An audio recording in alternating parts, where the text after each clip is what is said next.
ओम नमः शिवाय। आज हम शिव पुराण पढ़ने जा रहे हैं, जिसमें पहला अध्याय है शिव पुराण महात्म्य।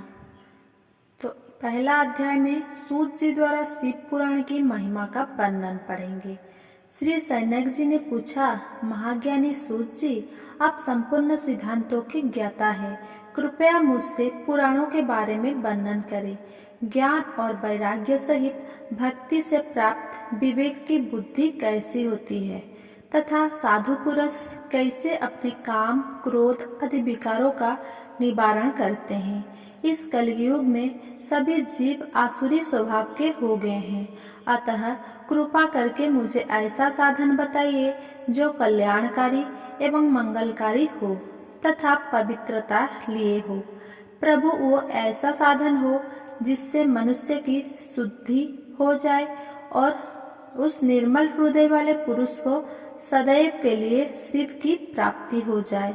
श्री सूत जी ने उत्तर दिया, सैनक जी, आप धन्य हैं, क्योंकि आप में मन में पुराण कथा को सुनने के लिए अपार प्रेम और लालसा है। इसीलिए मैं तुम्हें परम उत्तम शास्त्र की कथा सुनाता हूँ। वश्य संपूर्ण सिद्धांतों से संपन्न, भक्ति को बढ़ाने वाला तथा शिव जी को संतुष्ट करने वाला अमृत के समान दिव्य शास्त्र है शिव पुराण।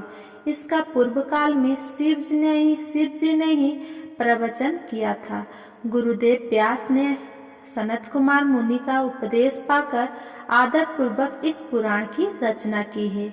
ये पुराण कलयुग में मनुष्य के हित का परम साधन है। शिव पुराण परम उत्तम शास्त्र है। इस पृथ्वी लोक में सभी मनुष्य को भगवान शिव के विशाल रूप को समझना चाहिए। इसे पढ़ना एवं सुनना सर्व साधन है। ये मनोवांछित फलों को देने वाला है। इसमें मनुष्य निष्पाप हो जाता है तथा इस लोक में सभी सुख का उपभोग करके अंत में शिवलोक को प्राप्त करता है। शिव पुराण में 24,000 श्लोक है, जिसमें 7 संहिताएं हैं। शिव पुराण परम ब्रह्मा परमात्मा के समान गति प्रदान करने वाला है। मनुष्य को पूरी भक्ति एवं संयम पूर्वक इसे सुनना चाहिए। जो मनुष्य प्रेम पूर्वक नित्य इसको बाँचता है या इसका पाठ करता है, वो निसंदेह पुण्यात्मा है। भगवान शिव इस विद्वान पुरुष पर प्रसन्न होकर उसे अपना धाम प्रदान करते हैं। प्रतिदिन आदर पूर्वक शिव पुराण का पूजन करने वाले मनुष्य संसार में संपूर्ण भोगों को भोग कर भगवान शिव के पद को प्राप्त करते हैं। वे सदा सुखी रहते हैं। शिव पुराण में भगवान शिव का सर्वस्व है। इस लोक और परलोक में सुख की प्राप्ति के लिए आदर पूर्वक इसका सेवन करना चाहिए। यह निर्मल शिव पुराण धर्म, अर्थ, काम और मुख्य रूप 4 पुरुषार्थ को देने वाला है। अतः सदा प्रेम पूर्वक इसे सुनना एवं पढ़ना चाहिए। दूसरा अध्याय, देवराज को शिवलोक की प्राप्ति, चंचुला का संसार से वैराग्य। श्री सैनक जी ने कहा, आप धन्य हैं सूत जी, आप परमार्थ तत्व के ज्ञाता है। आपने हम पर कृपा करके हमें यह अद्भुत और दिव्य कथा सुनाई है। भूतल पर इस कथा के समान कल्याण का और कोई साधन नहीं है। आपकी कृपा से ये बात हमने समझ ली है। सूत जी, इस कथा के द्वारा कौन से पापी शुद्ध होते हैं, उन्हें कृपा पूर्वक बताकर इस जगत को कृतार्थ कीजिए। सूत जी बोले, मुने, जो मनुष्य पाप, दुराचार तथा काम, क्रोध, मोह, लोभ में निरंतर डूबे रहते हैं, वे भी शिव पुराण पढ़ने अथवा सुनने से शुद्ध हो जाते हैं तथा उनके पापों का पूर्णतया नाश हो जाता है। इस विषय में मैं तुम्हें एक कथा सुनाता हूँ। देवराज ब्राह्मण की कथा। बहुत पहले की बात है। किरातों के नगर में देवराज नाम का एक ब्राह्मण रहता था। वो ज्ञान में दुर्बल, गरीब, रस बेचने वाला तथा वैदिक धर्म से विमुख था। वह स्नान संध्या नहीं करता था तथा उसमें वैश्यवृत्ति बढ़ती ही जा रही थी। वो भक्तों को ठगता था। उसने अनेक मनुष्य को मारकर उन सब का धन हड़प लिया था। उस पापी ने थोड़ा सा भी धन धर्म के नाम काम में नहीं लगाता था। वो वैश्यागामी तथा आचार भ्रष्ट था। एक दिन वह घूमता हुआ देवयोग से प्रतिष्ठानपुर जा पहुंचा। वहां उसने एक शिवालय देखा जहां बहुत से साधु महात्मा एकत्र हुए थे। देवराज वहीं ठहर गया। वहां रात में उसे ज्वर आ गया और उसे बड़ी पीड़ा होने लगी। वहीं पर एक ब्राह्मण देवता शिव पुराण की कथा सुना रहे थे। ज्वर में पड़ा देवराज भी ब्राह्मण के मुख से शिव कथा को निरंतर सुनता रहता था। एक मास बाद देवराज ज्वर से पीड़ित अवस्था में चल बसा। यमराज के दूत उसे बांधकर यमपुरी ले गए। तभी वहां शिवलोक से भगवान शिव के पार्षदगण आ गए। वे कर्पूर के समान उज्जवल थे। उनके हाथ में त्रिशूल, संपूर्ण शरीर पर भस्म और गले में रुद्राक्ष की माला उनके शरीर की शोभा बढ़ा रही थी।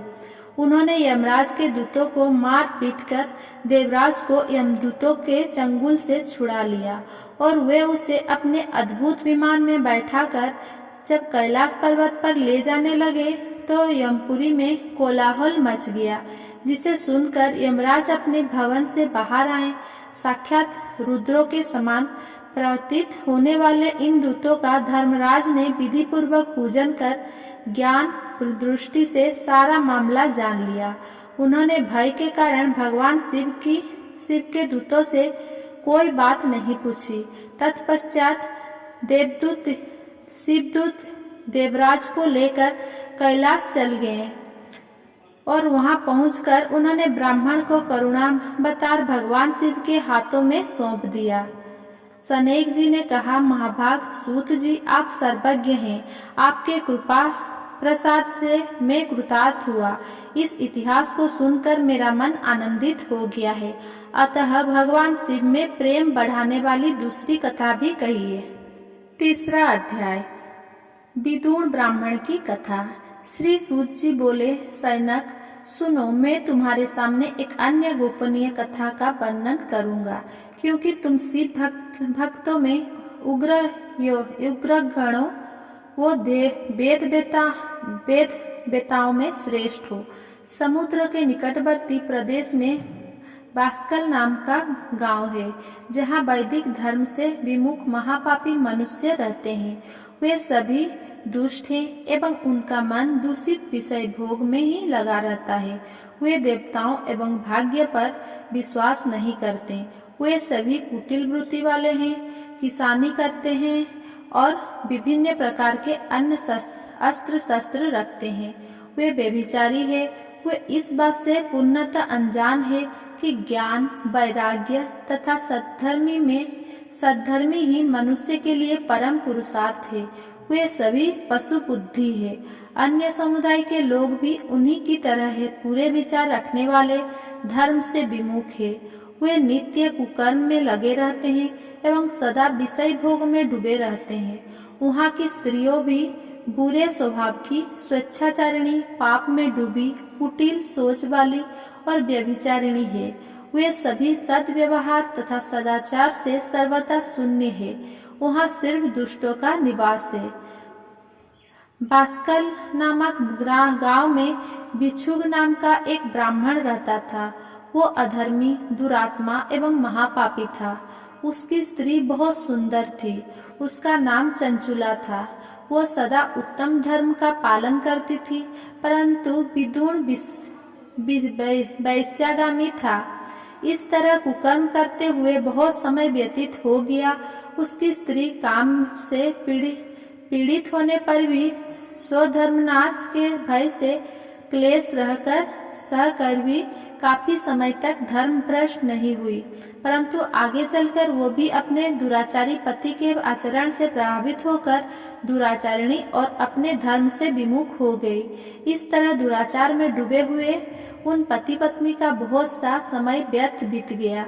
वैश्यागामी दूषित बुद्धि वाला वह दुष्ट ब्राह्मण विदुर समयानुसार मृत्यु को प्राप्त हो नरक में चला गया। बहुत दिनों तक नरक के दुखों को भोग कर वो मूढ़ बुद्धि पापी विंध्य पर्वत पर भयंकर पिशाच हुआ। इधर उस दुराचारी विदुर के मर जाने पर वह चंचुला नामक स्त्री बहुत समय तक पुत्रों के साथ अपने घर में रहती रही। पति की मृत्यु के बाद वो भी अपने धर्म से गिरकर पर पुरुषों का संग रहने लगी थी। सतिया विपत्ति में भी अपने धर्म का पालन करना नहीं छोड़ती। यही तो तप है। तप कठिन तो होता है, लेकिन इसका फल मीठा होता है। विषयी इस सत्य को नहीं जानता, इसीलिए वो विषय के विषफल का स्वाद लेते हुए भोग करता है। एक दिन देवयोग से किसी पुण्य पर्व के आने पर वो अपने भाई बंधुओं के साथ गोकर्ण क्षेत्र में गई। उसने तीर्थ के जल में स्नान किया एवं बंधुजनों के साथ यत्र तत्र घूमने लगी। घूमते घूमते वो एक देव मंदिर में गई। वहां उसने एक ब्राह्मण के मुख से भगवान शिव की परम पवित्र एवं मंगलकारी कथा सुनी। कथावाचक ब्राह्मण कह रहे थे कि जो स्त्रियां व्यभिचार करती है, वह मरने के बाद जब यमलोक जाती है, तब यमराज के दूतों उन्हें तरह तरह के यंत्रणा देते हैं। वह उसके कामांगों को तप्त लोहे दंड से दगते हैं। तप्त लोहे के पुरुष से उसका संसर्ग कराते हैं। ये सारे दंड इतनी वेदना देने वाले होते हैं कि जीव पुकार पुकार कर कहता है कि अब वो ऐसा नहीं करेगा, लेकिन यमदूत उसे छोड़ते नहीं। कर्मों का फल तो सभी को भोगना पड़ता है। देव ऋषि मनुष्य सभी इससे बंधे हुए हैं। ब्राह्मण के मुख से यह वैराग्य बढ़ाने वाली कथा सुनकर चंचुला भय से व्याकुल हो गई कथा समाप्त होने पर सभी लोग वहां से चले गए। तब कथा वाँचने वाले ब्राह्मण देवता से चंचुला ने कहा, हे ब्राह्मण, धर्म को ना जानने के कारण मेरे द्वारा बहुत बड़ा दुराचार हुआ है। स्वामी, मेरे ऊपर कृपा कर मेरा उद्धार कीजिए। आपके प्रवचन को सुनकर मुझे इस संसार से वैराग्य हो गया है।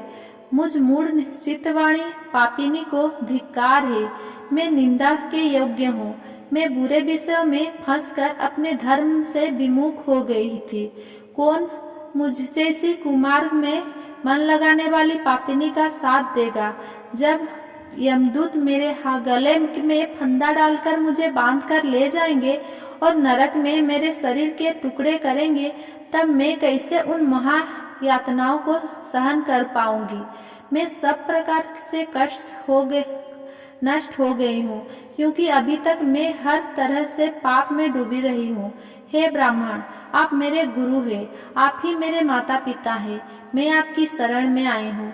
मुझ अबला का अब आप ही उद्धार कीजिए। सूत जी कहते हैं, सैनक इस प्रकार विलाप करती हुई चंचुला ब्राह्मण देवता के चरणों में गिर पड़ी। तब ब्राह्मण ने कृपापूर्वक उठाया।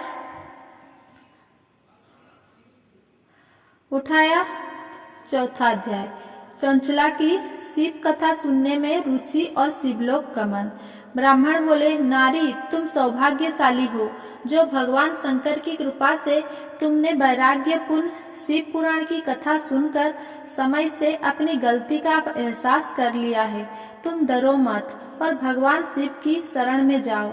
उनकी परम कृपा से तुम्हारे सभी पाप नष्ट हो जाएंगे। मैं तुम्हें भगवान शिव की कथा सहित वो मार्ग बताऊंगा जिसके द्वारा तुम्हें सुख देने वाली उत्तम गति प्राप्त होगी। शिव कथा सुनने से तुम्हारी बुद्धि शुद्ध हो गई है और तुम्हें पश्चाताप हुआ है तथा मन में वैराग्य उत्पन्न हुआ है। पश्चाताप ही पाप करने वाले पापियों के लिए सबसे बड़ा प्रायश्चित है। पश्चाताप ही पापों को शोधक है। इससे ही पापों की शुद्धि होती है। सत्पुरुष के अनुसार पापों की शुद्धि के लिए पश्चाताप से ही संपन्न होता है। जो मनुष्य अपने कुकर्म के लिए पश्चाताप नहीं करता, वह उत्तम गति प्राप्त नहीं करता, परंतु जिसे अपने कृत्य पर हार्दिक पश्चाताप होता है, वो अवश्य उत्तम गति का भागीदार होता है, इसमें कोई शक नहीं है। शिव पुराण की कथा सुनने से चित्त की शुद्धि एवं मन निर्मल होता है। शुद्ध चित्त में ही भगवान शिव और माता पार्वती का वास होता है। वो शुद्धात्मा पुरुष सदाशिव के पद को प्राप्त होता है। इस कथा का श्रवण सभी मनुष्य के लिए कल्याणकारी है, अतः इसके आराधना व सेवा करनी चाहिए। ये कथा भवबंधन रूपी रोग का नाश करने वाली है। भगवान शिव की कथा सुनकर हृदय में उसका मनन करना चाहिए। इससे चित्त की शुद्धि होती है। चित्त शुद्धि होने से ज्ञान और वैराग्य के साथ महेश्वर की भक्ति निश्चय ही प्रकट होती है तथा उनके अनुग्रह से दिव्य मुक्ति प्राप्त होती है। जो मनुष्य माया के प्रति आसक्त है वो इस संसार बंधन से मुक्त नहीं हो पाता। हे ब्राह्मण पत्नी, तुम अन्य विषयों से अपने मन को हटाकर भगवान शंकर की इस परम पावन कथा को सुनो। इससे तुम्हारी चित्त की शुद्धि होगी और तुम्हें मोक्ष की प्राप्ति होगी। जो मनुष्य निर्मल हृदय से भगवान शिव के चरणों का चिंतन करता है उसकी एक ही जन्म में मुक्ति हो जाती है। सूत जी कहते हैं, सैनक, ये कहकर वे ब्राह्मण चुप हो गए। उनका हृदय करुणा से भर गया। वे ध्यान में मग्न हो गए। ब्राह्मण का उक्त उपदेश सुनकर चंचुला के नेत्रों में आनंद के आंसू झलक आए। वो हर्ष भरे हृदय से ब्राह्मण देवता के चरणों में गिर गई और हाथ जोड़कर बोली, मैं कृतार्थ हो गई। हे ब्राह्मण, शिव भक्तों में श्रेष्ठ स्वामीन, आप धन्य हो। आप परमार्थदर्शी हैं और सदा परोपकार में लगे रहते हैं। साधो, मैं नरक के समुद्र में गिर न रही हूँ। कृपा कर मेरा उद्धार कीजिए। जिस पौराणिक और अमृत के समान सुंदर शिव पुराण कथा की बात आपने की है, उसे सुनकर ही मेरे मन में वैराग्य उत्पन्न हुआ है। उस अमृतमय शिव पुराण कथा को सुनने के लिए मेरे मन में बड़ी श्रद्धा हो रही है। कृपया आप मुझे उसे सुनाइए। सूत जी कहते हैं, शिव पुराण की कथा सुनने की इच्छा मन में लिए हुए चंचुला उन ब्राह्मण देवता की सेवा में वहीं रहने लगी। उस गोकर्ण नामक महाक्षेत्र में उन ब्राह्मण देवता के मुख से चंचुला शिव पुराण की भक्ति, ज्ञान और वैराग्य बढ़ाने वाली और मुक्ति देने वाली परम उत्तम कथा सुनकर कृतार्थ हुई। उसका चित्त शुद्ध हो गया। वो अपने हृदय में शिव के सगुण रूप का चिंतन करने लगी। वो सदैव शिव के सच्चिदानंद रूप स्वरूप का स्मरण करती थी। तत्पश्चात अपना समय पूर्ण होने पर चंचुला ने बिना किसी कष्ट के अपना शरीर त्याग दिया। उसे लेने के लिए एक दिव्य विमान वहां पहुंचा। यह विमान शोभा साधनों से सजा था एवं शिव गणों से सुशोभित था। चंचुला विमान से शिवपुरी पहुंची। उससे सारे पाप धुल गए। वो दिव्यांगना हो गई। वो गौरांगी देवी मस्तक पर अर्धचंद्रा का मुकुट और अन्य दिव्य आभूषण पहने शिवपुरी पहुंची। वहां उसने सनातन देवता त्रिनेत्रधारी महादेव शिव को देखा। सभी देवता उनकी सेवा में भक्ति भाव से उपस्थित थे। उनकी अंग कांति करोड़ों सूर्य के समान प्रकाशित हो रही थी। 5 मुख और हर मुख में 3-3 नेत्र थे। मस्तक पर अर्धचंद्राकार मुकुट शोभायमान हो रहा था। कंठ में नील चिन्ह था। उनके हाथ में देवी गौरी विराजमान थी, जो विद्वात पूज के समान वस्त्र प्रकाशित हो रही थी। महादेव जी की कांति कपूर के समान गौर थी। उनके शरीर पर श्वेत वस्त्र थे तथा शरीर श्वेत भस्म से युक्त था।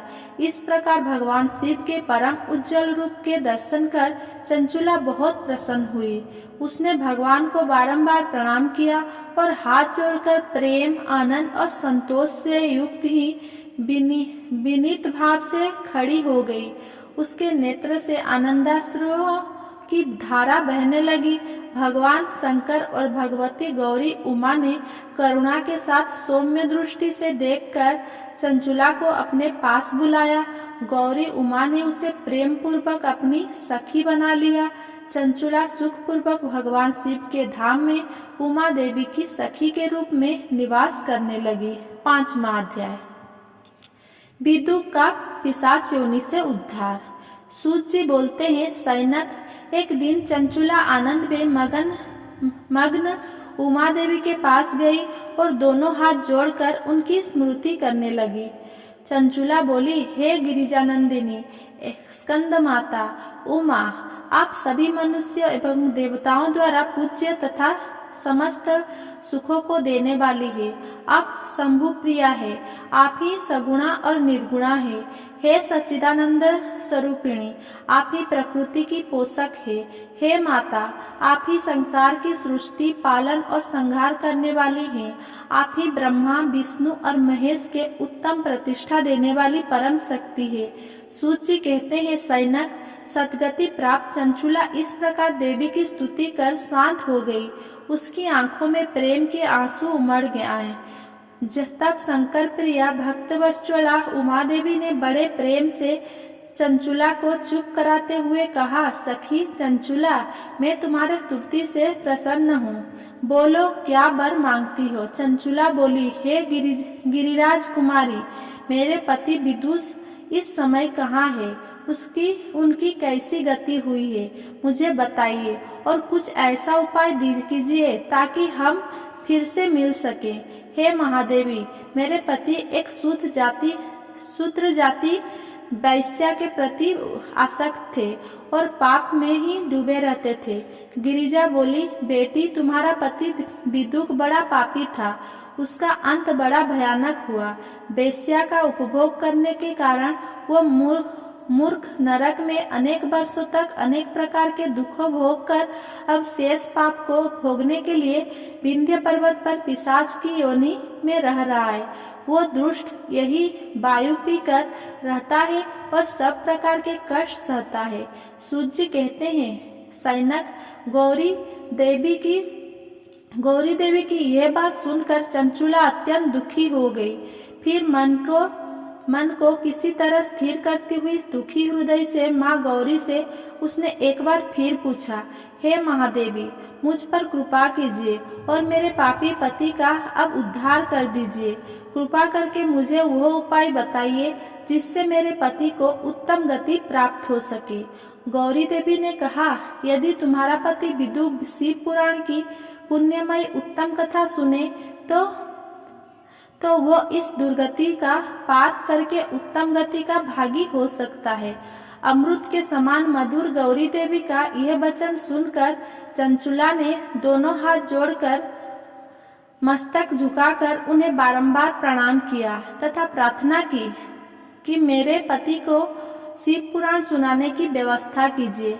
ब्राह्मण पत्नी चंचुला के बार बार प्रार्थना करने पर शिव प्रिया गौरी देवी ने भगवान शिव की महिमा का गान करने वाली गंधर्वराज तुम्बरु को बुलाकर कहा, तुम्बरु, तुम्हारी भगवान शिव में प्रीति है। तुम मेरे मन की सभी बात जानकर मेरे कार्य को सिद्धि करते हो, तो तुम मेरी इस सखी के साथ विंध्य पर जाओ। वहाँ एक महाघोर और भयंकर पिशाच रहता है। पूर्व जन्म में वो पिशाच विदुक नाम का ब्राह्मण था। ब्राह्मण मेरी इस सखी चंचुला का पति था। वो वेश्यागामी हो गया। उसने स्नान संध्या आदि नित्य कर्म छोड़ दिया। क्रोध के कारण उसकी बुद्धि भ्रष्ट हो गई। दुर्जनों से उसकी मित्रता तथा सज्जनों से द्वेष बढ़ गया था। वो अस्त्र शस्त्र से हिंसा करता, लोगों को सताता और उनके घरों में आग लगा देता था। चांडालों से दोस्ती करता। वो रोज वेश्या के पास जाता था।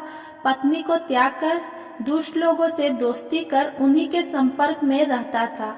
वह मृत्यु तक दुराचार में फंसा रहा। मृत्यु के बाद उसे पापियों के भोग स्थान यमपुर में ले जाया गया। वहाँ घोर नरक को सहकर इस समय वो विंध्य पर्वत पर पिशाच बनकर रह रहा है और पापों का फल भोग रहा है।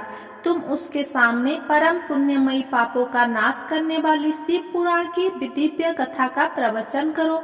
इस कथा को सुनने से उसका हृदय सभी पापों से मुक्त होकर शुद्ध हो जाएगा और वो प्रेत योनि से मुक्त हो जाएगा। दुर्गति से मुक्त होने पर उस विदुग नामक पिशाच को विमान पर बैठाकर तुम भगवान शिव के पास ले आना। सूत जी कहते हैं, सैनक, माँ उमा का आदेश पाकर गंधर्वराज तुमरु प्रसन्नता पूर्वक अपने भाग्य की सराहना करते हुए चंचुला के साथ लेकर विमान में पिशाच के निवास स्थान विंध्य पर्वत गया। वहां पहुंचकर उसने उस विकराल प्रकृति वाले पिशाच को देखा। उसका शरीर विशाल था, उसकी ठोड़ी बड़ी थी। वो कभी हंसता, कभी रोता और कभी उछलता था। महाबली तुमरु ने विदुग नामक पिशाच को पासों में बांध लिया। उसके पश्चात तुमरु ने शिव पुराण की कथा बांचने के लिए स्थान तलाश कर मंडप की रचना की। शीघ्र ही इस बात का पता लोगों को चल गया कि एक पिशाच के उद्धार हेतु देवी पार्वती की आज्ञा से तुमरु शिव पुराण की अमृत कथा सुनाने विंध्य पर्वत पर आए हैं। उस कथा को सुनने के लोभ से बहुत से देवर्षि वहां पहुंच गए। सभी को आदर पूर्वक स्थान दिया गया। पिशाच विदुग को पासों में बांधकर आसन पर बिठाया गया और तब तुमरु ने परम उत्तम शिव पुराण की अमृत कथा का गान शुरू किया। उसने पहले विघ्नेश्वर संहिता से लेकर 7वीं वायु संहिता तक शिव पुराण की कथा का स्पष्ट वर्णन किया। सातों संहिताओं सहित शिव पुराण को सुनकर सभी श्रोता कृतार्थ हो गए। परम पुण्यमय शिव पुराण को सुनकर पिशाच सभी पापों से मुक्त हो गया और उसने पिशाच शरीर का त्याग कर दिया। शीघ्र ही उसका रूप दिव्य हो गया। उसका शरीर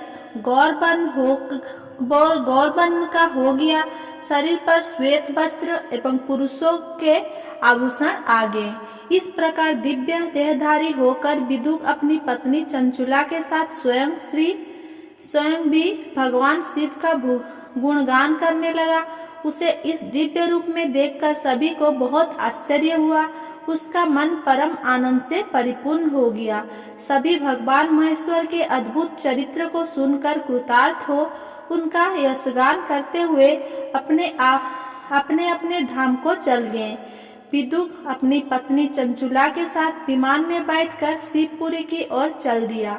महेश्वर के गुण का गान करता हुआ विदुग अपनी पत्नी चंचुला और तुमरु के साथ शीघ्र ही शिवधाम पहुंच गया। भगवान शिव और देवी पार्वती ने उसे अपना पार्षद बना लिया। दोनों पति पत्नी सुखपूर्वक भगवान महेश्वर एवं देवी गौरी के श्री चरणों में अविचल निवास पाकर धन्य हो गए।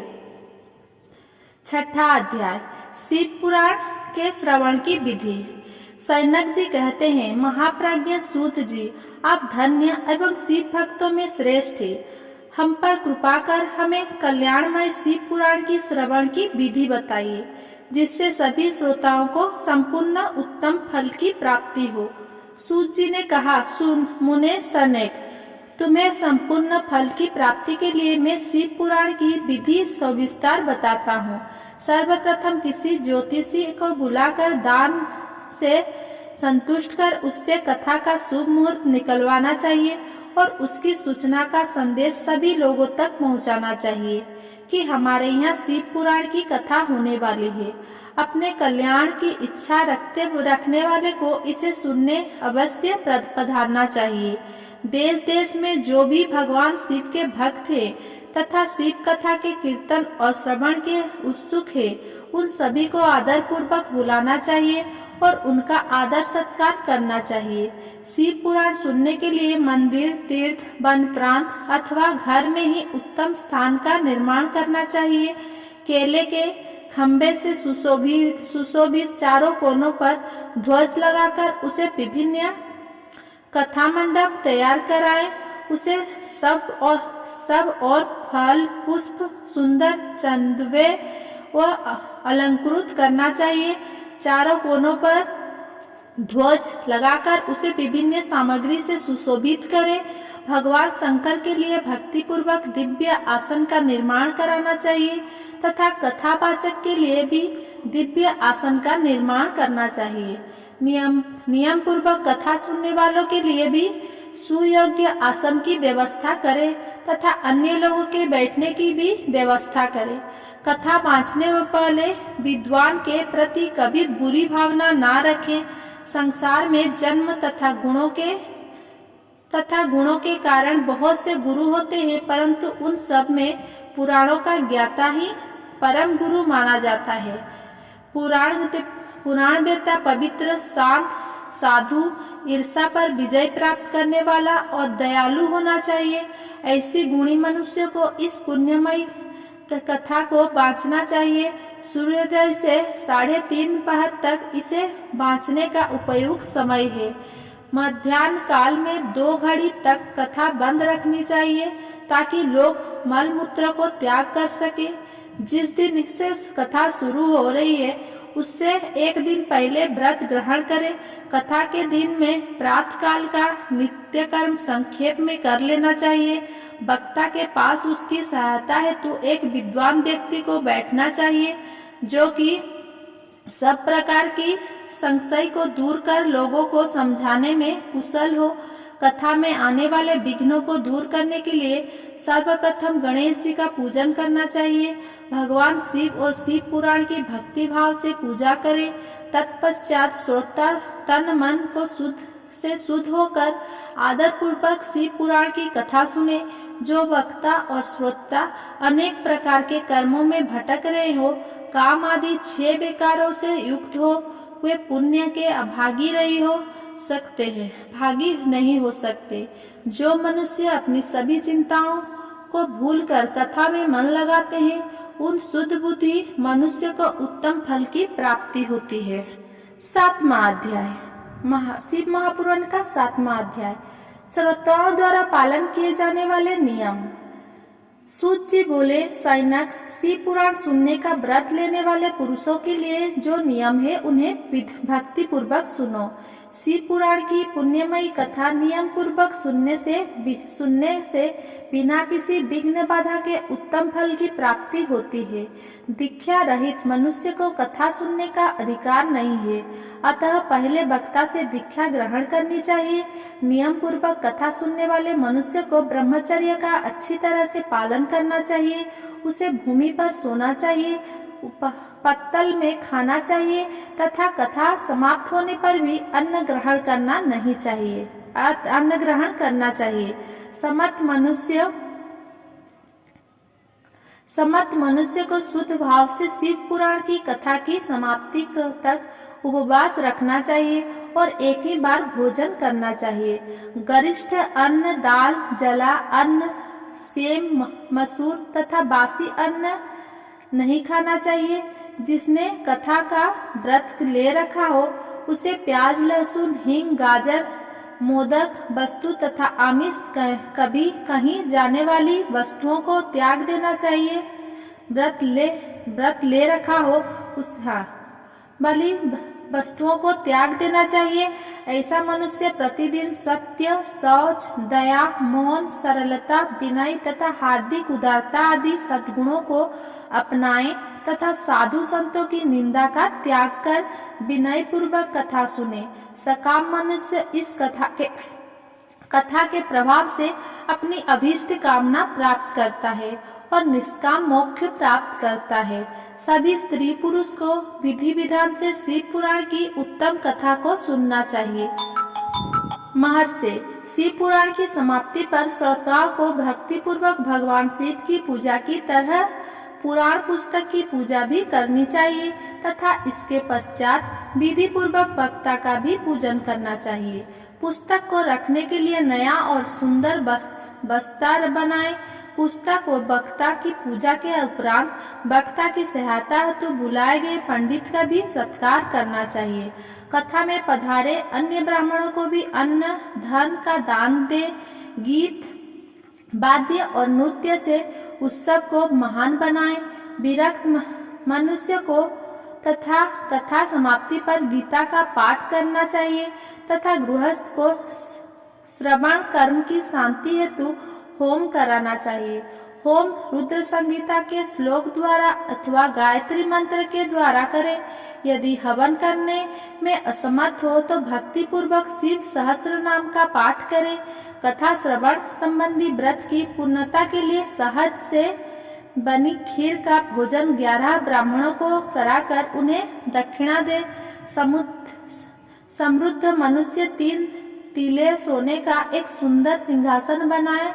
3 तोले सोने का एक सुंदर सिंहासन बनाए और उसके ऊपर लिखी अथवा लिखाई हुई शिव पुराण की लिखी पोथी विधि पूर्वक स्थापित करें तथा पूजा करके दक्षिणा चढ़ाएं। फिर आचार्य का वस्त्र आभूषण एवं गंध से पूजन करके दक्षिणा सहित वो पुस्तक उन्हें भेंट कर दे। सैनक इस पुराण के दान के प्रभाव से भगवान शिव का अनुग्रह पाकर मनुष्य भव बंधन से मुक्त हो जाता है। शिव पुराण को विधि पूर्वक संपन्न करने पर यह संपूर्ण फल देता है तथा भोगों और मोक्ष प्रदान करता है। मुने, शिव पुराण का सारा महात्म्य जो संपूर्ण फल देने वाला है मैंने तुम्हें सुना दिया है। अब आप और क्या सुनना चाहते हैं? श्रीमान शिव पुराण सभी पुराणों के मात का तिलक है। जो मनुष्य सदा भगवान शिव का ध्यान करते हैं, जिनकी वाणी शिव के गुणों की स्तुति करती है और जिनके दोनों कान उनकी कथा सुनते हैं, उनका जीवन सफल हो जाता है। वे संसार सागर से पार हो जाते हैं। ऐसे लोग इहलोक और परलोक में सदा सुखी रहते हैं। भगवान शिव के सच्चिदानंदमय स्वरूप का स्पर्श पाकर ही समस्त प्रकार के कष्टों का निवारण हो जाता है। उनका महिमा जगत के बाहर और भीतर दोनों ही जगह विद्यमान है। उन अनंत आनंद रूप परम शिव की मैं शरण लेता हूँ। शिव पुराण का पहला अध्याय ऐसा था जो कि आप सुने।